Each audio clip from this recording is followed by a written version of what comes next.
അനൂജയെ മദ്യക്കുപ്പിക്ക് അടിച്ചു കൊന്നു. നിയന്ത്രണം വിട്ട കാർ ലോറിയിൽ ഇടിച്ചു കയറി. അടൂർ പട്ടാഴിമുക്കിൽ കാർ മനഃപൂർവ്വം കണ്ടെയ്നർ ലോറിയിലേക്ക് അമിത സ്പീഡിൽ ഇടിച്ചു കയറ്റി കമിതാക്കൾ ആത്മഹത്യ ചെയ്തതാണ് എന്ന തരത്തിൽ വാർത്തകൾ പടരുമ്പോൾ അതിന്റെ യാഥാർത്ഥ്യം തേടി പുറപ്പെടുകയാണ് i2i ന്യൂസ്. വ്യാഴാഴ്ച രാത്രി 10:30 കണ്ടെയ്നർ ലോറിയുമായി ഇടിച്ചുണ്ടായ അപകടത്തിൽ അനൂജയുടെയും ഹാഷിമിന്റെയും മരണത്തിനിടയാക്കിയ KL 26E 3693 എന്ന സ്വിഫ്റ്റ് ഡിസയർ കാറാണ് ഇത്. അമിത വേഗത്തിലെത്തി കണ്ടെയ്നർ ലോറിയിൽ ഇടിച്ചു 2 പേർ തൽക്ഷണം മരിച്ച ആ കാറും ലോറിയും കാണുക. മുൻസീറ്റിൽ ഇരുന്നു എന്ന് പറയപ്പെടുന്ന അനൂജ ഇരുന്ന സൈഡാണ് ഇത്. ഇവിടെ അത്ര കാര്യമായ ആഘാതം ഉണ്ടായിട്ടില്ല എന്ന് ഈ കാറിന്റെ നിലവിലെ അവസ്ഥയിൽ നിന്നും നമുക്ക് മനസ്സിലാക്കാം. അനുജ ഇരുന്ന സൈഡിലെ സൈഡ് വിൻഡോയുടെ ചില്ല് പോലും പൊട്ടിയിട്ടില്ല. പിൻസീറ്റിലാണ് അനൂജയെ മരിച്ച നിലയിൽ കണ്ടെത്തിയതെന്നാണ് അനൂജയുടെ മൃതദേഹം ഹോസ്പിറ്റലിലേക്ക് കൊണ്ടുപോകുവാൻ ആംബുലൻസിൽ കയറ്റിയ നിസാർ റാവുത്തർ എന്ന ദൃക്സാക്ഷിയുടെ മൊഴി. അതുപോലെ തന്നെ ഹാഷിമിന്റെ മരണത്തിനിടയാക്കിയ അപകടത്തിൽ ഡ്രൈവറുടെ സൈഡിൽ ഇടിയുടെ ആഘാതത്തിൽ വണ്ടിയുടെ സ്റ്റിയറിങ്ങിന് ഒരു കുഴപ്പവും പറ്റിയിട്ടില്ല. അമിത വേഗത്തിൽ ഓടുന്ന ഒരു വാഹനം ഓടിക്കൊണ്ടിരിക്കുന്ന ഒരു കണ്ടെയ്നർ പോലെയുള്ള വണ്ടിയിൽ ഇടിക്കുമ്പോൾ സ്റ്റിയറിംഗ് അടക്കം തകർന്നു പോകും. എന്നാൽ പറയുന്നത്ര ആഘാതം വണ്ടിയിൽ കാണാനില്ല.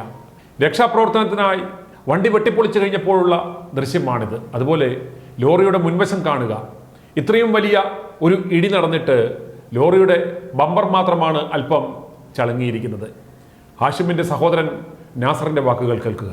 ഈ വണ്ടിയുടെ സ്റ്റിയറിംഗ് പോലും ശരിക്കും വെളിയിലോട്ട് പുറത്തു വന്നിട്ടില്ല. നല്ല സ്പേസ് തന്നെ കിടപ്പുണ്ട്. അപ്പോൾ ഈ പറയുന്ന ഒരു ഓവർ സ്പീഡ് എന്ന് പറയുന്നതൊക്കെ വളരെ വിശദമായിട്ട് അന്വേഷിച്ചാൽ നോക്കേണ്ടത്. ഒരു ദുരൂഹത എന്ന് പറയുന്നത് അവർ ടൂറിൽ പോയ വണ്ടിക്കകത്തു നിന്ന് ഇറങ്ങി വിളിച്ചിറങ്ങിക്കൊണ്ട് വന്നു. അവർ സമ്മതത്തോടെ വന്നതാണ്. അവിടെ യാതൊരു കോൺട്രവേഴ്സി അവിടെ നടന്നിട്ടില്ല. പിന്നെ ഈ ഒരു സംഭവമായിട്ട് ബന്ധപ്പെട്ട് ഞങ്ങളെല്ലാവരും വന്നിട്ട് എന്താണെന്നുള്ളത് ശരിക്കും ഞങ്ങളും ഇത് അന്വേഷിച്ചുകൊണ്ടിരിക്കുകയാണ്. ഈ ഓവർ സ്പീഡ് എന്ന് പറയുന്ന ആ പട്ടഴിമുക്ക് എന്ന് പറയുന്ന സ്ഥലത്ത് ഞങ്ങൾ ചെന്നു. അത് ഇച്ചിരി കൺജസ്റ്റഡ് ആയിട്ടുള്ള റോഡാണ്.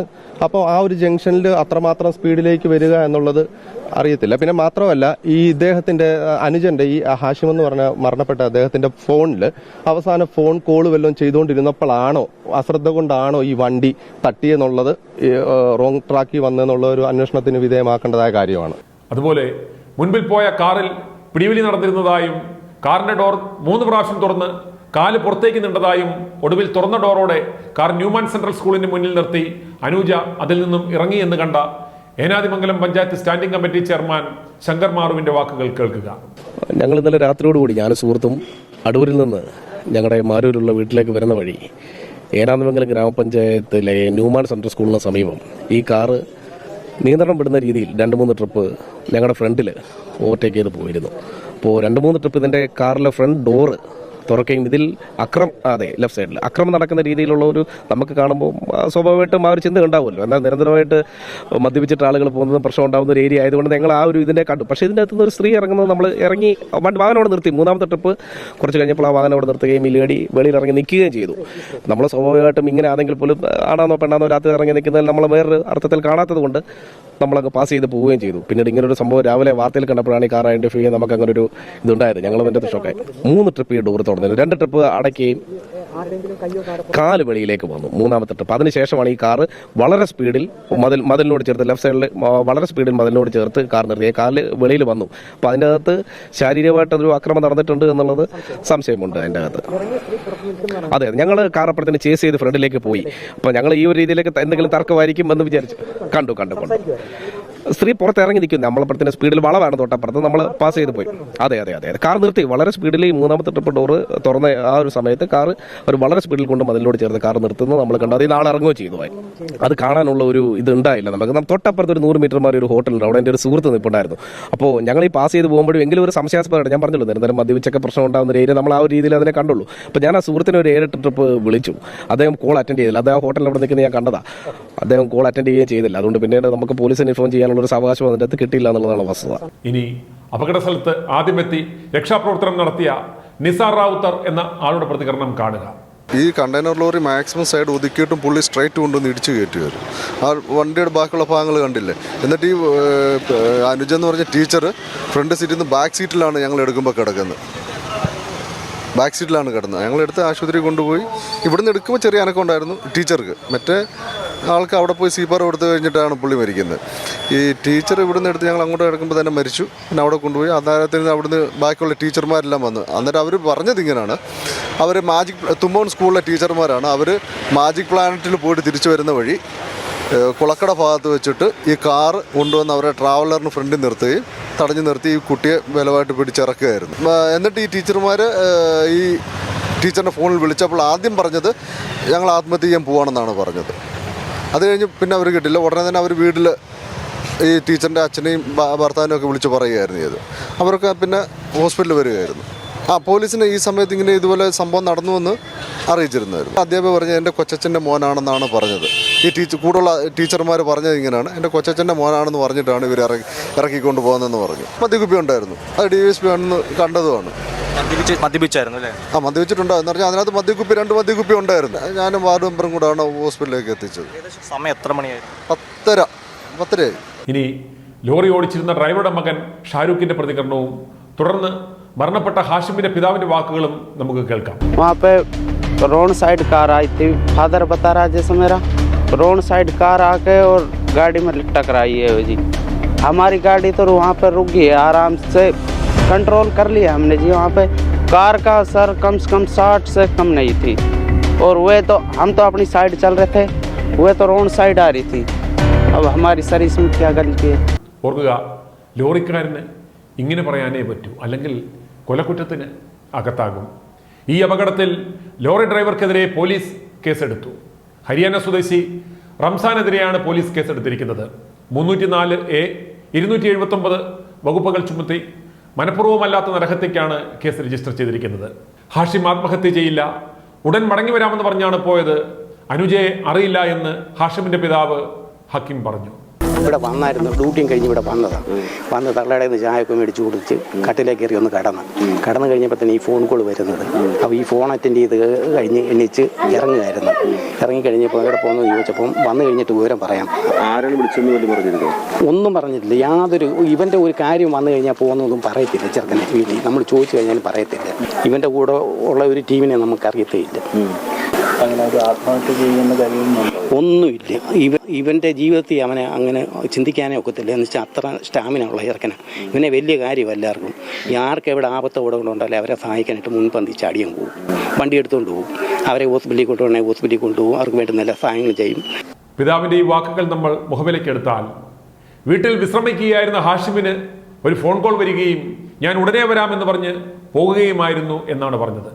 ഞങ്ങളുടെ അന്വേഷണത്തിൽ ഇദ്ദേഹം ഓടിച്ച KL 26E 3693 എന്ന സ്വിഫ്റ്റ് ഡിസയർ കാർ പഴകുളം സ്വദേശിയായ Jamaluddin A son of Abubakar എന്ന ആളിൻ്റെതാണെന്ന് മനസ്സിലായി. അതുപോലെ ഈ കാർ അടുത്ത ദിവസം മാവേലിക്കര RTOയിൽ ഓണർഷിപ്പ് മാറ്റുവാൻ പണമടച്ച് അപേക്ഷ നൽകിയിട്ടുണ്ട് എന്നും കണ്ടെത്താൻ കഴിഞ്ഞിട്ടുണ്ട്.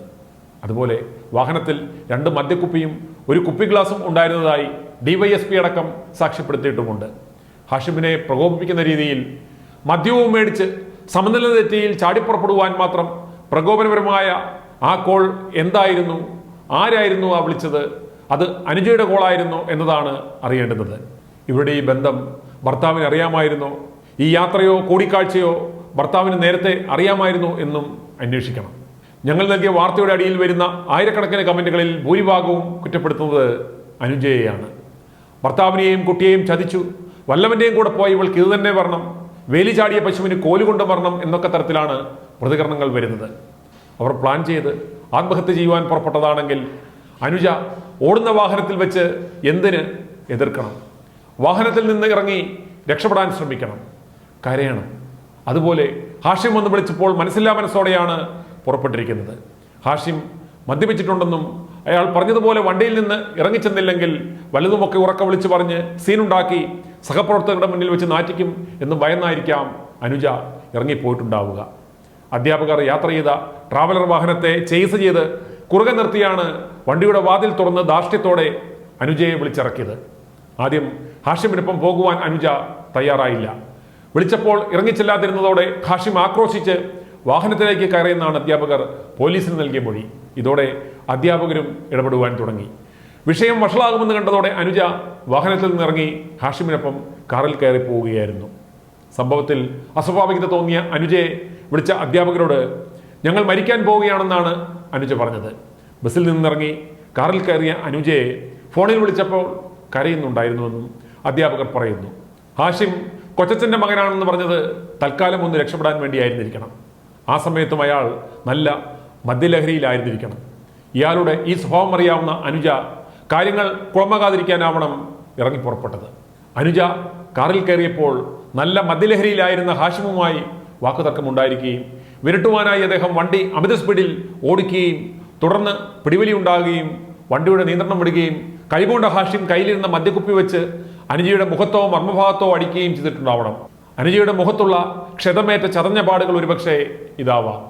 ഈ സമയം സഹപ്രവർത്തകരുടെയും വീട്ടുകാരുടെയും ഫോണുകൾ വന്നതുകൊണ്ട് ഭയപ്പെട്ട് വണ്ടിയുടെ നിയന്ത്രണം തെറ്റി ലോറിയിൽ ഇടിച്ചതോ മനഃപൂർവ്വം ഇടിച്ച് കയറ്റിയതോ ആവാം.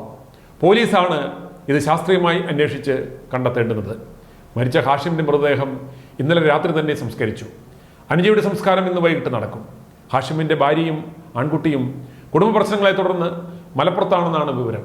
ഇരുവരുടെയും ബന്ധുക്കൾക്ക് ഇവരുടെ ബന്ധത്തെക്കുറിച്ച് ഇതുവരെ ഒന്നും അറിയില്ലെന്ന് ഇരു കുടുംബങ്ങളും ആവർത്തിക്കുമ്പോഴും ശാസ്ത്രീയ പരിശോധനയിലൂടെ സംശയങ്ങൾക്ക് ഉത്തരം കണ്ടെത്താനാവുമെന്ന വിശ്വാസത്തിലാണ് പോലീസ്.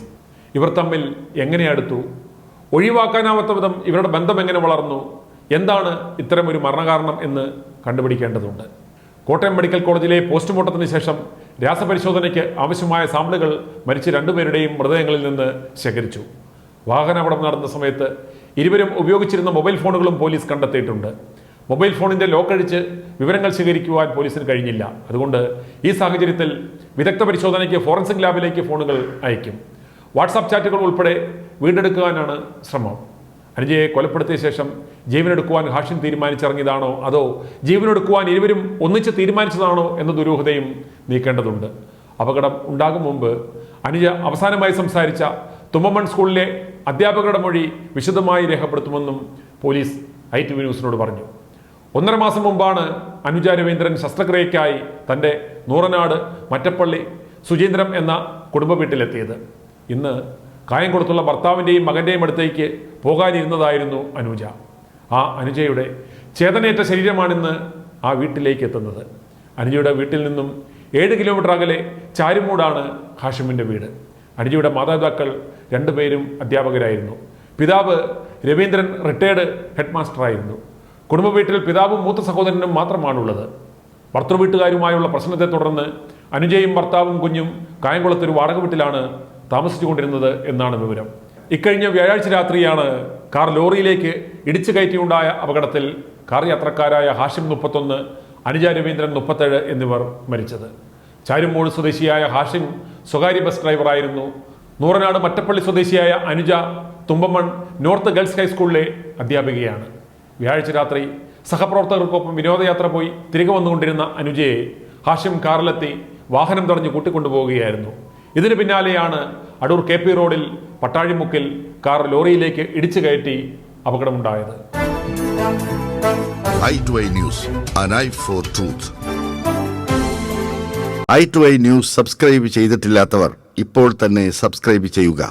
നോട്ടിഫിക്കേഷൻ ലഭിക്കുവാൻ ബെൽ ബട്ടണും അമർത്തുക.